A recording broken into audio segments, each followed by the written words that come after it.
Oi, minha filha. Senta aí comigo que eu vou te contar uma história que vai mexer com você.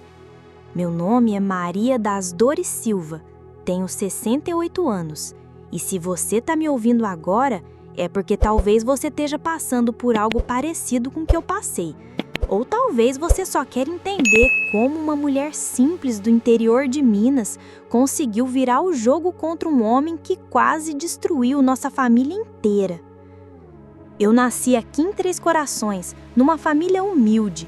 Meu pai era pedreiro, minha mãe costureira, éramos 7 filhos e desde pequena eu aprendi que na vida a gente tem que lutar por tudo, nada vem de graça. Minha mãe sempre dizia: Maria, mulher que não sabe se defender, vira capacho dos outros. Na época eu não entendia direito o que ela queria dizer. Mas hoje, depois de tudo que eu passei, eu entendo perfeitamente. Durante 35 anos eu vivi um inferno que ninguém imaginava. Todo mundo na cidade achava que eu tinha um casamento perfeito, que meu Antônio era um homem trabalhador, responsável, bom pai de família. Até eu mesma acreditava nisso por muito tempo. Mas por trás daquela fachada de homem direito, eu estava vivendo com um viciado em jogo que quase destruiu nossa família inteira. Um homem que me humilhava todos os dias, que me chamava de burra, de ignorante, que dizia que eu não servia para nada além de limpar a casa e cuidar de filho. E quando descobri que ele tinha apostado nossa casa, a casa que eu ajudei a construir com o suor do meu rosto, trabalhando como doméstica de sol a sol, foi aí que eu disse: agora chega, esse homem vai conhecer quem é Maria das Dores de verdade. Porque uma coisa eu aprendi na vida, minha filha: quando você não tem mais nada para perder, você descobre uma força que nem sabia que existia. Deixa eu te contar como tudo começou, para você entender direito a situação. Eu conheci o Antônio quando eu tinha 16 anos. Ele tinha 26, era bonito, trabalhava numa oficina mecânica, tinha uma motocicleta. Para uma menina pobre do interior como eu, ele parecia um príncipe. Ele me cortejou por 6 meses. Aparecia na porta de casa todo domingo depois da missa, conversava com meu pai, trazia presente para minha mãe. Todo mundo achava ele um rapaz sério. E eu, boba, me apaixonei perdidamente. Achava que tinha encontrado o homem da minha vida. Casamos quando eu fiz 17 anos. A lua de mel durou exatamente 3 meses. Foi quando eu comecei a perceber que ele gostava de apostar. No começo era coisa pequena, um jogo de truco no bar, uma rinha de galo no domingo. Ele sempre dizia que era só diversão, que todo homem precisava de um hobby. Quando engravidei da Conceição, nossa primeira filha, as coisas começaram a ficar mais tensas. O dinheiro que ele ganhava na oficina não estava dando para sustentar a casa. Ele chegava em casa nervoso, brigava por qualquer coisa e sempre culpava a gravidez. Agora com esse filho, como é que eu vou fazer para viver? Foi aí que eu comecei a trabalhar. Primeiro costurando para fora, depois como doméstica na casa da Dona Helena, uma senhora rica da cidade. Eu acordava às 5 da manhã, deixava a menina com minha mãe, trabalhava o dia inteiro e ainda chegava em casa para cozinhar, lavar, passar. E o Antônio? O Antônio estava sempre trabalhando. Só que eu comecei a desconfiar que esse trabalho dele incluía muito jogo de carta e muita cachaça. Mas toda vez que eu questionava, ele explodia. Você não tem direito de me questionar, eu que sustento essa casa. A primeira vez que ele levantou a mão para mim foi quando a Conceição tinha 2 anos e eu estava grávida do João. Eu tinha questionado porque o dinheiro do mês tinha acabado na primeira semana. Ele me deu um tapa que me deixou com o olho roxo por 1 semana. Depois ele chorou, pediu perdão, disse que estava nervoso com o trabalho, que nunca mais ia acontecer. E eu, como toda mulher apaixonada e dependente, acreditei. Esse ciclo se repetiu centenas de vezes ao longo dos anos. Ele fazia algo terrível, pedia perdão, eu perdoava e tudo recomeçava. Vieram o João, depois a Aparecida, 3 filhos para criar, uma casa para manter e um marido que cada vez mais gastava o dinheiro em jogo e bebida. Eu trabalhava feito uma condenada, mas nunca sobrava nada. Sempre faltava alguma coisa: remédio, roupa, material escolar. A casa onde a gente morava era alugada. Durante anos eu sonhava em ter uma casa própria. Juntei dinheiro centavo por centavo. Guardava até moeda que achava no chão. Quando consegui juntar o suficiente para dar de entrada num terreno, o Antônio disse que ia me ajudar a construir. E ele ajudou mesmo, tenho que reconhecer. Nos fins de semana, ele trabalhava na construção. Eu carregava tijolo, misturava massa, pintava a parede. Levamos 5 anos para terminar aquela casa. 5 anos de muito suor e sacrifício. Quando a gente se mudou para casa, eu chorei de emoção. Era a primeira vez na vida que eu tinha algo que era realmente meu. Eu limpava aquela casa com tanto carinho, cuidava de cada cantinho. Era meu castelo, meu refúgio, o lugar onde os meus filhos iam crescer seguros. Mas logo depois que a gente se mudou para casa própria, o comportamento do Antônio mudou completamente. Ele começou a chegar cada vez mais tarde, sempre com desculpas esfarrapadas. Fiquei fazendo hora extra, parei para conversar com os amigos, o patrão me pediu para terminar um serviço. E o dinheiro começou a ficar cada vez mais curto.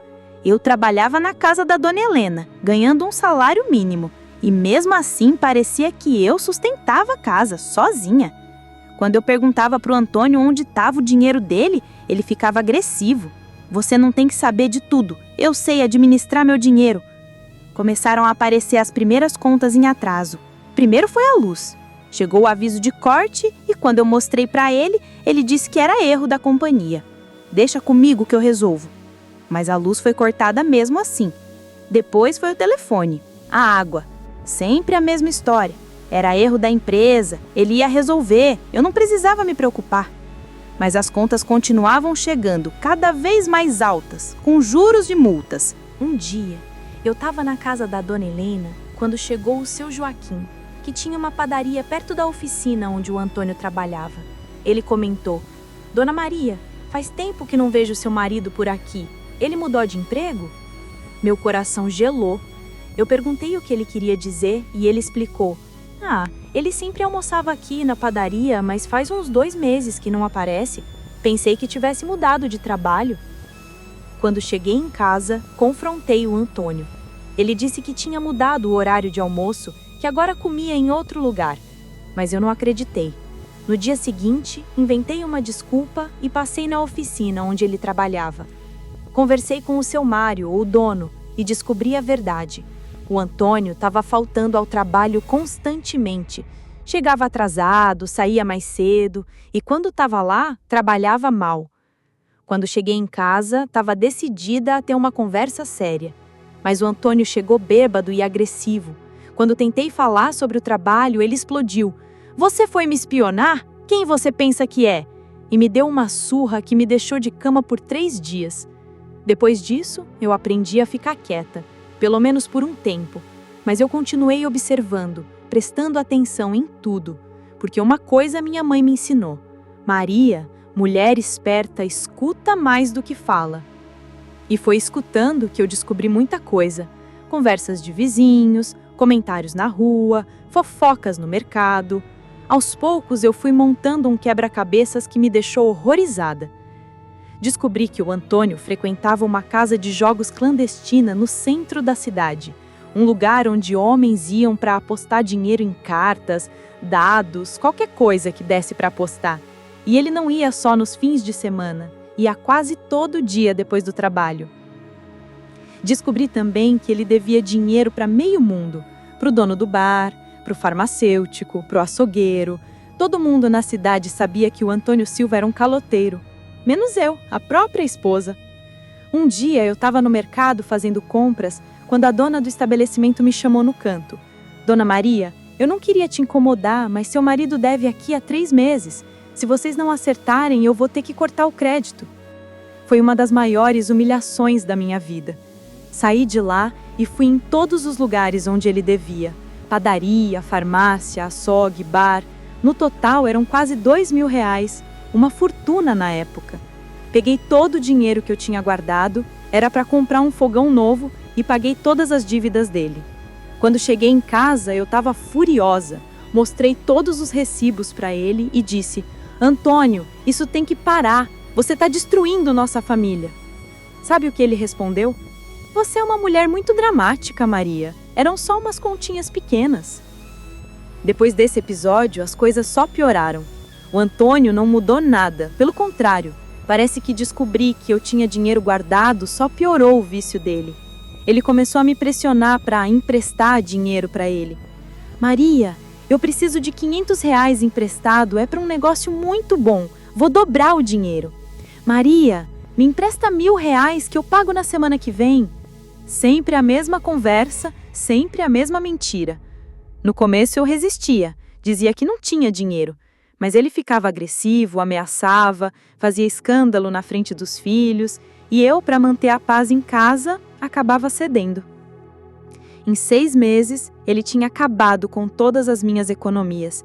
Todo o dinheiro que eu tinha guardado durante anos, centavo por centavo, tinha ido para o ralo. E ele sempre prometia que ia devolver, que era só temporário. Foi nessa época que eu descobri por acaso que ele tinha uma conta no banco que eu não conhecia.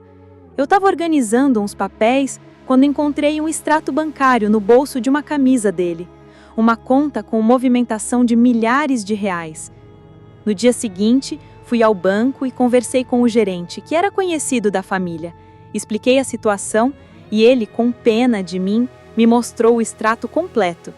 Minha filha, quando eu vi aqueles números, quase desmaiei.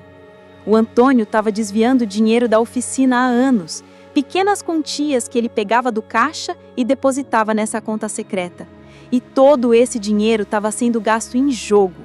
Em 2 anos, ele tinha movimentado mais de R$ 50 mil naquela conta.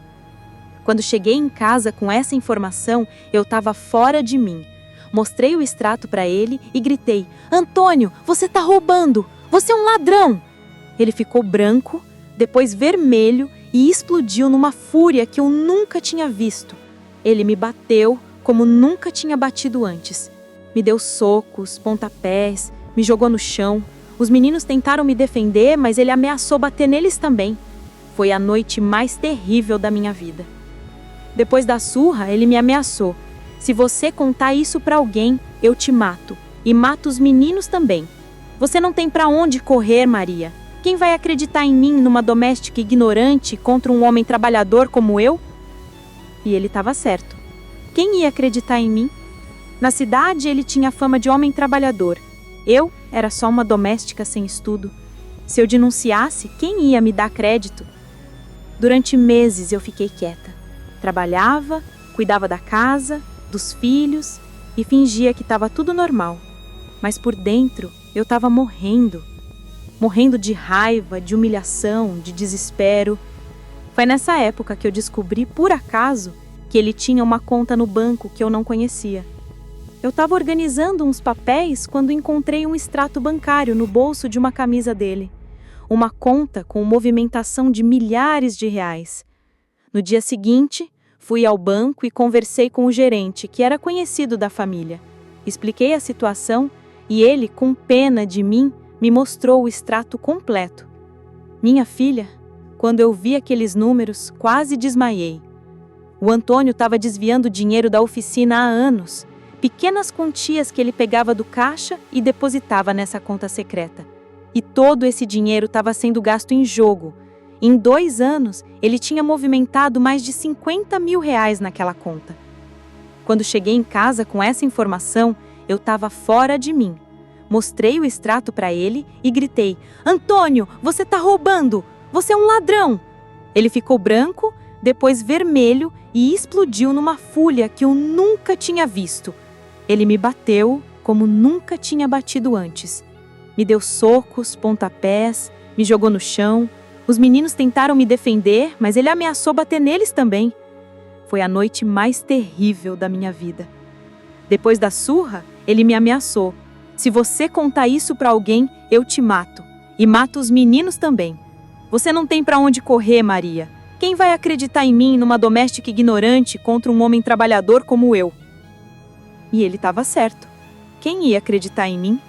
Na cidade, ele tinha fama de homem trabalhador. Eu era só uma doméstica sem estudo. Se eu denunciasse, quem ia me dar crédito? Durante meses eu fiquei quieta.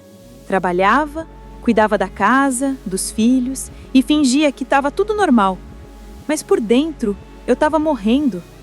Morrendo de raiva, de humilhação, de desespero.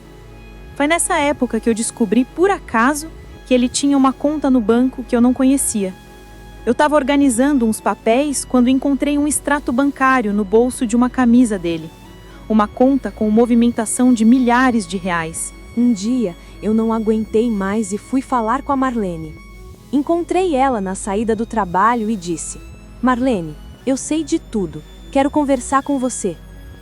Ela ficou branca, gaguejou, tentou negar, mas quando eu mostrei que sabia de detalhes, ela desabou e contou tudo.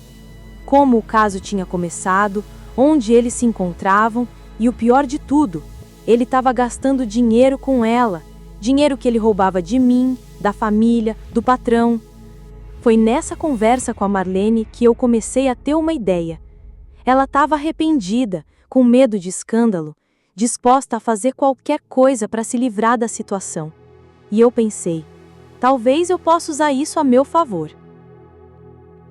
Saí daquela conversa com a cabeça fervilhando de ideias. Pela primeira vez em anos, eu senti que talvez houvesse uma saída, que talvez eu pudesse virar o jogo contra ele.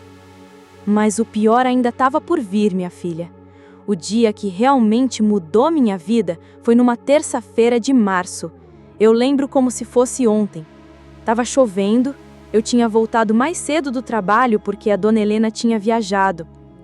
Cheguei em casa e resolvi organizar uns papéis que estavam acumulados na gaveta da cômoda. Contas, recibos, documentos.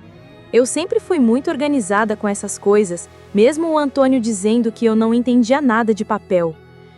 Foi quando eu encontrei um envelope grande escondido no fundo da gaveta, atrás de uns documentos antigos. Um envelope que eu nunca tinha visto antes. Minha curiosidade falou mais alto e eu abri. Minha filha... Quando eu vi o que estava dentro daquele envelope, minhas pernas tremeram tanto que eu tive que sentar no chão. Era a escritura da nossa casa. A casa que a gente tinha construído com tanto sacrifício, que era o nosso bem mais precioso. Mas tinha algo estranho naquela escritura. Tinha uma assinatura que eu não reconheci na hora, uns carimbos diferentes. Eu não entendia muito de documento, mas alguma coisa estava errada. Peguei os papéis e corri na casa da minha comadre Neuza, que tinha trabalhado num cartório e entendia dessas coisas. Quando ela olhou os documentos, a cara dela mudou completamente. Maria, ela disse com a voz tremendo, sua casa está penhorada. Seu marido usou ela como garantia numa dívida. Eu não entendi na hora. Como assim, Neuza? Significa que se ele não pagar essa dívida, vocês vão perder a casa. Quando ela me mostrou o valor da dívida, eu quase desmaiei. 50 mil reais! Uma fortuna que a gente nunca ia conseguir pagar. E o pior, o prazo de vencimento era daqui a 2 meses.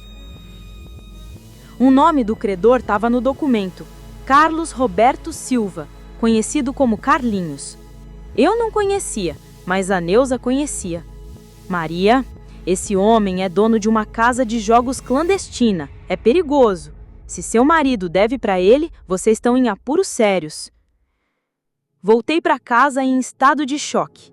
Sentei na cozinha e chorei como nunca tinha chorado na vida. Chorei por mim, pelos meus filhos, por todos aqueles anos de trabalho e sacrifício que podiam ir por água abaixo. Mas depois do choro veio a raiva. Uma raiva que eu nunca tinha sentido na vida. Como ele teve coragem de apostar a nossa casa? A casa onde os nossos filhos moravam, onde eles faziam lição, brincavam, sonhavam com o futuro. Fiquei o resto do dia pensando em como ia confrontá-lo. Ensaiei 1000 vezes o que ia falar, como ia mostrar os documentos, como ia exigir uma explicação. Quando o Antônio chegou naquela noite, eu estava esperando na sala com os papéis na mão. Ele chegou meio bêbado, como sempre, e quando viu minha cara, já desconfiou que tinha algo errado. Antônio, eu disse com a voz firme, senta aqui que a gente precisa conversar. Mostrei os documentos para ele e perguntei: "Você pode me explicar o que é isso?" Ele olhou os papéis, ficou branco, depois vermelho e explodiu. "Você não tinha direito de mexer nas minhas coisas." "Suas coisas?" Eu gritei de volta.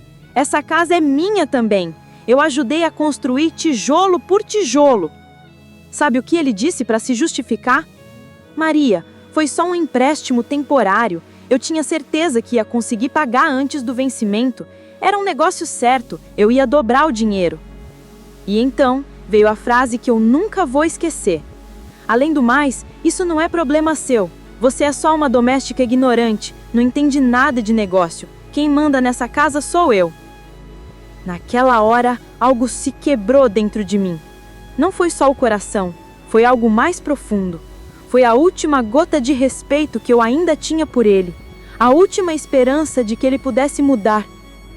Olhei para ele e disse, com uma calma que me surpreendeu: "Você vai ver quem é essa doméstica ignorante, Antônio. Você vai ver do que eu sou capaz quando alguém mexe com a minha família." Ele riu da minha cara e disse: "Você vai fazer o quê, Maria? Você não tem para onde correr, não tem dinheiro, não tem estudo, não tem ninguém. Você precisa de mim." E saiu de casa batendo a porta. Passei a noite inteira acordada, pensando: será que ele estava certo? Será que eu realmente não tinha saída? Será que eu ia ter que aceitar perder tudo por causa do vício dele? Mas quando o sol nasceu, eu tinha tomado uma decisão. Eu não ia aceitar. Ia lutar. Ia usar tudo que eu sabia, tudo que eu tinha descoberto para virar esse jogo. Porque uma coisa eu tinha aprendido na vida: quando você não tem mais nada a perder, você descobre uma coragem que nem sabia que existia. Nos dias seguintes, eu fiquei quieta, observando, pensando. O Antônio achou que eu tinha me conformado com a situação. Ele continuou saindo, bebendo, jogando, como se nada tivesse acontecido. Mas eu estava fazendo um inventário de tudo que eu sabia, de todas as informações que eu tinha coletado ao longo dos anos, e percebi que eu sabia muito mais sobre a vida dele do que ele imaginava. Primeiro, eu sabia sobre a conta secreta no banco. Segundo, eu sabia sobre o caso com a Marlene. Terceiro, eu sabia que ele estava roubando dinheiro da oficina. Quarto, eu sabia quem eram os credores dele na cidade. Comecei pelo mais óbvio. Fui conversar novamente com a Marlene, mas dessa vez não como uma esposa traída e humilhada. Fui como uma mulher com um plano. "Marlene", eu disse, "eu não vim aqui para brigar com você. Vim para fazer uma proposta." Ela ficou surpresa. "Que tipo de proposta?" "Uma proposta que vai resolver o problema de nós duas." Expliquei para ela toda a situação, a casa penhorada, as dívidas, o roubo na oficina, e disse: "Marlene, você conhece o Antônio melhor que ninguém. Você sabe onde ele guarda os documentos, você sabe os horários dele, você tem acesso a informações que eu não tenho. Agora, você tem duas opções. Ou você me ajuda a resolver essa situação, ou eu vou contar para todo mundo na cidade sobre vocês dois, inclusive para o seu chefe no correio, que é muito religioso e não gosta de funcionária que se envolve com um homem casado." Marlene ficou desesperada. Ela tinha muito a perder: o emprego, a reputação, a chance de arrumar um marido solteiro. Depois de muito chorar e implorar, ela concordou em me ajudar. Foi através da Marlene que eu descobri detalhes importantes. Ela me contou que o Antônio tinha uma rotina. Toda sexta-feira, depois do trabalho, ele ia na casa de jogos do Carlinhos e sempre levava muito dinheiro. Ela também me contou que ele estava desesperado com a dívida, que tinha tentado pedir dinheiro emprestado para outros agiotas, mas ninguém queria emprestar para ele porque já sabiam que ele era caloteiro. Mas a informação mais importante que ela me deu foi esta aqui. O Antônio tinha contado para ela que estava planejando vender a casa sem me consultar, que ia falsificar minha assinatura nos documentos e usar o dinheiro para quitar a dívida, e ainda sobrar um pouco. Quando eu ouvi isso, percebi que eu tinha que agir rápido. Se ele conseguisse vender a casa, eu e os meninos iam ficar na rua, e ele provavelmente ia sumir com o dinheiro com a Marlene. Meu segundo movimento foi ir atrás do seu João, patrão do Antônio na oficina. Eu precisava confirmar minha suspeita sobre o roubo e, se possível, conseguir um aliado. Marquei uma conversa com o seu João num domingo na casa dele.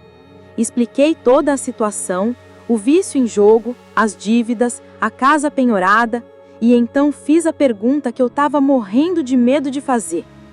Seu João, o senhor discua que o Antônio está mexendo no dinheiro da oficina? A cara do seu João me disse tudo. Ele suspirou fundo e disse: Dona Maria, eu estava esperando alguém da família dele vir falar comigo sobre isso. Eu já desconfio há meses, mas não tinha certeza. Ele me mostrou as planilhas de controle da oficina. Pequenas diferenças no caixa, sempre nos dias que o Antônio ficava responsável pelo dinheiro.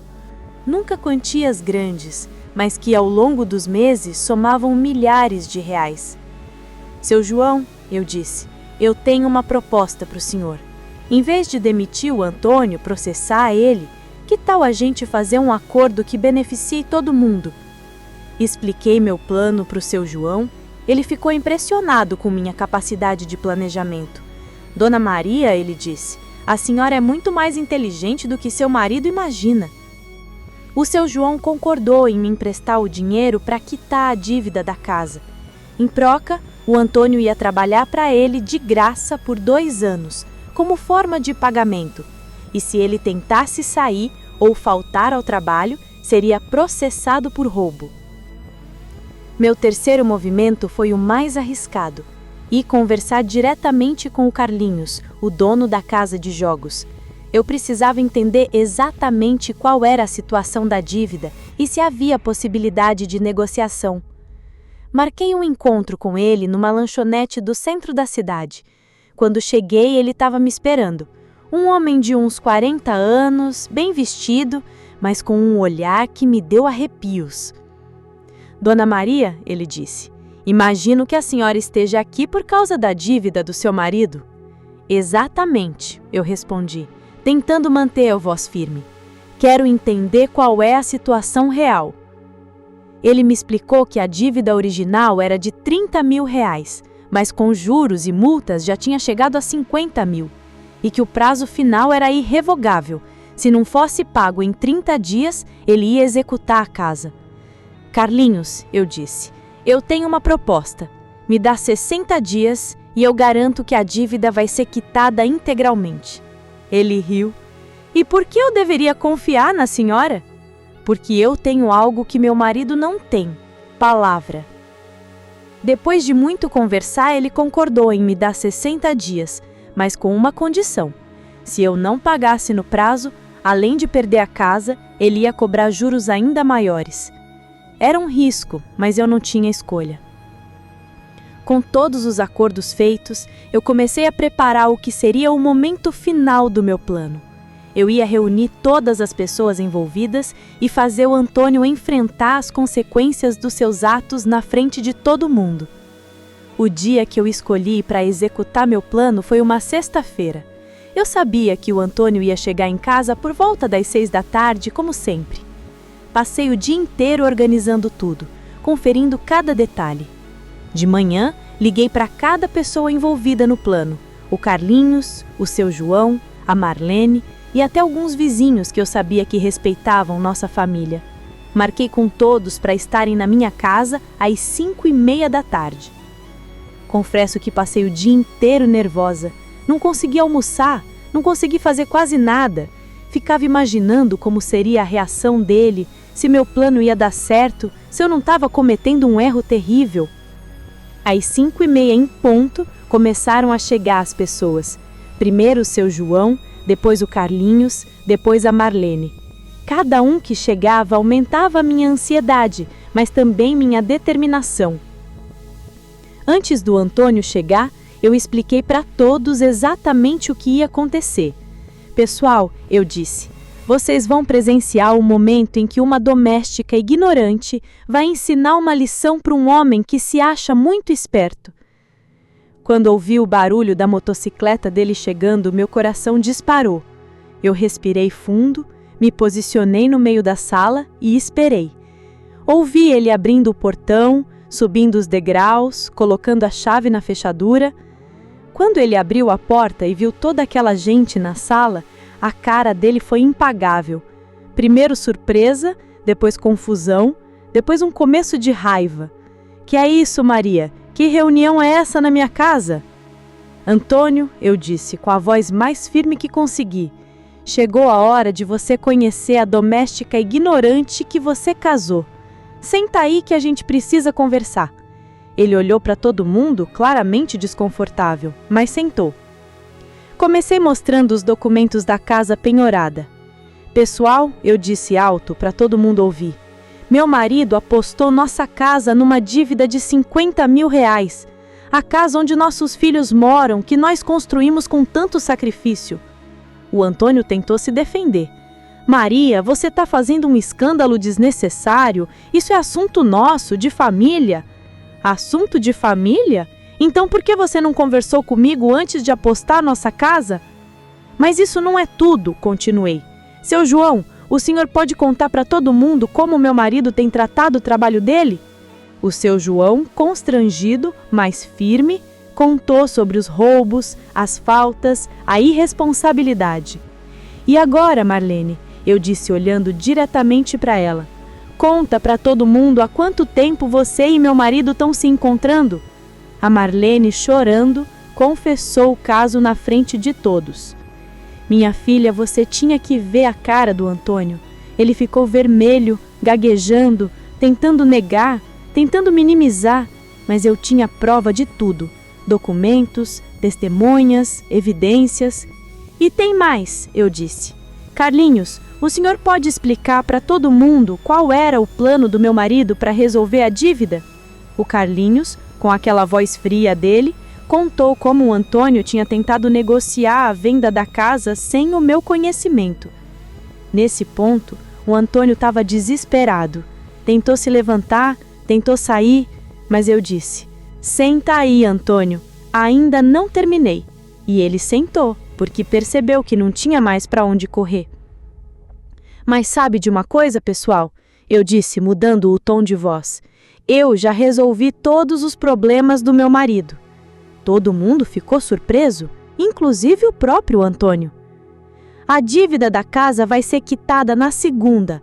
O seu João vai emprestar o dinheiro e eu vou quitar a dívida com o Carlinhos. O Antônio vai trabalhar de graça por 2 anos para pagar. Se ele faltar um dia, vai ser processado por roubo. Marlene aqui vai terminar o relacionamento com meu marido hoje mesmo, na frente de todo mundo. E se ela voltar a se envolver com ele, eu conto para o chefe dela e para a família dela sobre o caso. E o Carlinhos vai receber o dinheiro dele na segunda, com a condição de que meu marido nunca mais pise na casa de jogos dele. Se pisar, a dívida volta a valer. Agora, Antônio, eu disse, olhando diretamente nos olhos dele, você tem 2 opções. Ou você aceita essas condições, para de beber, para de jogar e vira um homem de verdade, ou você pega suas coisas e sai da minha casa agora mesmo. Mas se escolher sair, nunca mais volte e nunca mais chegue perto dos meus filhos, porque eu vou contar exatamente que tipo de pai eles têm. A sala ficou em silêncio total, todo mundo olhando para ele e esperando a resposta. Eu podia ver que ele estava calculando as opções, percebendo que não tinha saída. Depois de uns 5 minutos que pareceram uma eternidade, ele disse com a voz baixa, eu aceito as condições.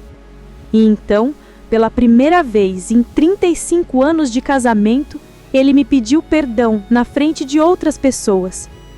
Naquele momento, eu senti uma satisfação que nunca tinha sentido na vida. Não era só vingança, era justiça. Era a prova de que uma doméstica ignorante podia ser mais esperta do que qualquer homem quando precisasse proteger a família. Os primeiros dias depois daquela reunião foram estranhos. O Antônio estava diferente, mais quieto, mais respeitoso. Parecia que ele finalmente tinha entendido que eu não era a mulher submissa que ele pensava. Na segunda-feira, como prometido, o seu João me emprestou o dinheiro e eu quitei a dívida com Carlinhos. Ver aquele documento de quitação foi uma das maiores alegrias da minha vida. Nossa casa estava salva. O Antônio começou a trabalhar de graça na oficina, como combinado. E pela primeira vez em anos, ele estava sendo pontual, responsável, dedicado. O medo de ser processado tinha feito ele virar outro homem no trabalho. A Marlene cumpriu a palavra dela e terminou o relacionamento. Ela até pediu transferência para outra cidade com medo de que eu mudasse de ideia e contasse sobre o caso para a família dela. Em casa, a mudança foi gradual, mas consistente. Ele parou de chegar bêbado, parou de me humilhar, parou de gritar com os meninos. Não era amor, mas era respeito. E para mim, naquele momento, respeito era mais importante que amor. Meus filhos notaram a mudança e ficaram curiosos. Eu expliquei para eles, de forma adequada para a idade de cada um, que o pai tinha tido alguns problemas, mas que agora estava tudo resolvido. Na cidade, a história se espalhou rapidamente. Algumas pessoas me criticaram, dizendo que eu tinha humilhado meu marido publicamente, mas a maioria me apoiou, especialmente as mulheres que sabiam que eu tinha passado. Pela primeira vez na vida, eu era vista como uma mulher forte, inteligente, capaz. Não era mais a coitadinha que apanhava do marido, era a mulher que tinha virado o jogo e salvado sua família. Os 2 anos que o Antônio trabalhou de graça passaram devagar, mas passaram. Durante esse tempo, ele realmente mudou, não completamente, mas o suficiente para tornar a nossa convivência possível. Quando a dívida foi finalmente quitada, eu senti que um ciclo tinha se fechado. Não só a dívida financeira, mas a dívida emocional. Eu tinha provado para mim mesma que era capaz de qualquer coisa quando precisasse. Hoje, 15 anos depois, nosso relacionamento é diferente. Não é o casamento dos sonhos, mas é um casamento baseado no respeito mútuo. Ele sabe que eu sou capaz de tomar decisões difíceis e eu sei que ele aprendeu a me valorizar. A maior lição que eu aprendi é que a gente nunca deve subestimar uma mulher determinada. Eu passei 35 anos sendo tratada como inferior, como incapaz, como ignorante. Mas quando chegou a hora, eu mostrei que sabia jogar melhor que qualquer homem. Descobri que eu tinha habilidades que nem eu mesma conhecia, capacidade de planejamento, habilidade de negociação, coragem para enfrentar situações difíceis. Tudo isso estava dentro de mim, só precisava de uma situação extrema para aparecer. Hoje eu sou uma mulher diferente, mais confiante, mais decidida, mais respeitada. Meus filhos me veem como um exemplo de força. Meus netos me admiram.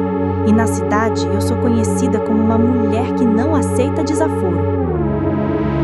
Se você está me ouvindo e está passando por algo parecido, minha filha, não desista. Observe, planeje e na hora certa aja, porque toda mulher tem uma força dentro dela que nem ela mesma conhece. Eu descobri minha força aos 53 anos. E isso mudou minha vida para sempre. Hoje, aos 68 anos, eu olho para trás e me orgulho da mulher que me tornei.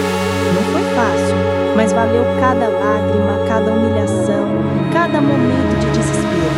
Porque no final das contas, minha filha, a vida não é sobre evitar as tempestades, é sobre aprender a dançar na chuva. E eu aprendi a dançar muito bem. Essa é a minha história. A história de uma doméstica ignorante que descobriu que era mais inteligente que qualquer homem quando precisou proteger sua família. Espero que ela te inspire a nunca desistir de lutar pelo que é seu, pelo que você merece, pelo que você construiu com o suor do seu rosto. Porque você vale muito mais do que qualquer pessoa pode te fazer acreditar. E quando você descobrir isso, ninguém mais vai conseguir te diminuir. Obrigada por me ouvir. Que Deus te abençoe e te dê força para enfrentar qualquer tempestade que aparecer na sua vida.